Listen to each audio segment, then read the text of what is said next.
Hi hello. ഇതിനു മുമ്പ് പറഞ്ഞ മാങ്ങ ഉപ്പിലിട്ട് വെച്ചതാണിത്. ഇത് വെച്ചിട്ടാണ് ഞാൻ ഇന്ന് അച്ചാറുണ്ടാക്കാനായിട്ട് പോകുന്നത്. അപ്പോൾ ഞാൻ അതിനായിട്ട് ആദ്യമായിട്ട് കടുകും ഉലുവയാണ് എടുക്കുന്നത്. കടുക് ഏകദേശം ഒരു ടേബിൾ സ്പൂൺ എടുക്കുന്നുണ്ട്. അത് വറുത്തിട്ട് മാറ്റി പൊടിച്ച് ചെറുതായിട്ടൊന്ന് ചതുക്കി പൊടിച്ച് മാറ്റി വയ്ക്കുകയാണ്. പിന്നെ ഉലുവ ഒരു അര ടേബിൾ സ്പൂൺ എടുക്കുകയാണ്. അത് ഉലുവ അത്യാവശ്യം നന്നായിട്ട് പൊടിച്ചെടുക്കുന്നുണ്ട്. അത് കഴിഞ്ഞിട്ട് പാനിലേക്ക് ഞാൻ എണ്ണ ഒഴിച്ചു കൊടുത്തിട്ട് ഒരു ടീസ്പൂൺ കടുകിട്ട് പൊട്ടി വരുന്ന സമയത്ത് അതിലേക്ക് വെളുത്തുള്ളി നടുവിൽ 3 പീസാക്കി കട്ട് ചെയ്തത് ഇട്ട് കൊടുത്ത് ഇളക്കുകയാണ്. അതിൻ്റെ കൂടെ തന്നെ ഇഞ്ചിയും ഇട്ട് കൊടുത്തിട്ടുണ്ട്. അതൊന്ന് ചെറുതായി മൂപ്പായി വരുന്ന സമയത്ത് കറിവേപ്പില ഇട്ട് കൊടുത്തു. എന്നിട്ട് പിന്നെ ഉലുവ പൊടിച്ചതും കടുക് ചതുക്കി പൊടിച്ചതും അതിലേക്ക് ഇട്ട് കൊടുക്കുകയാണ്. അപ്പോൾ അത് നന്നായിട്ട് ചെറിയ ഫ്ലെയിമിൽ വെച്ച് മൂപ്പിച്ച് എടുക്കുന്ന സമയത്ത് ഞാനിനി മുളക് പൊടി ചേർക്കാനായിട്ട് പോകണം. ആദ്യം ചേർക്കുന്നത് കശ്മീരി മുളക് പൊടിയാണ്. അത് 2 ടേബിൾ സ്പൂൺ ചേർക്കുന്നുണ്ട്.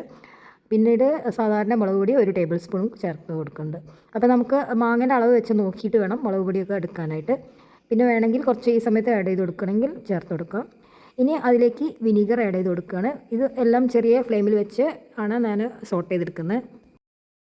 ഉപ്പ് ഞാൻ ഈ സമയത്ത് ചേർക്കുന്നില്ല, കാരണം മാങ്ങയിൽ ഓൾറെഡി ഉപ്പിലിട്ട് വെച്ച മാങ്ങയാണ് ഞാൻ ഇതിലേക്ക് ചേർത്ത് കൊടുക്കുന്നത്. അപ്പോൾ ഉപ്പിലിട്ട മാങ്ങ അതിലേക്ക് ഇട്ട് കൊടുത്ത് നന്നായിട്ട് ഇളക്കിയെടുക്കുകയാണ്. എല്ലാം ചെറിയ ഫ്ലെയിമിൽ ചെയ്യാൻ പാടുള്ളൂ. എന്നിട്ട് പിന്നെ ഞാൻ ആവശ്യത്തിനുള്ള കായും പിന്നെ ഉപ്പ് രസം എത്ര ഉണ്ടെന്ന് നോക്കിയതിന് ശേഷം ആവശ്യത്തിന് വേണമെങ്കിൽ ഉപ്പും ചെറുതായിട്ട് ചേർത്ത് കൊടുക്കും. ഞാനിവിടെ കുറച്ച് ഉപ്പേ ചേർത്ത് കൊടുക്കുന്നുള്ളൂ. ഇതെല്ലാം കൂടി നന്നായിട്ട് മിക്സ് ചെയ്ത് കൊടുക്കുകയാണ്. ലോ ഫ്ലെയിമിലാണ് ഞാൻ വെച്ചിട്ടുള്ളത്.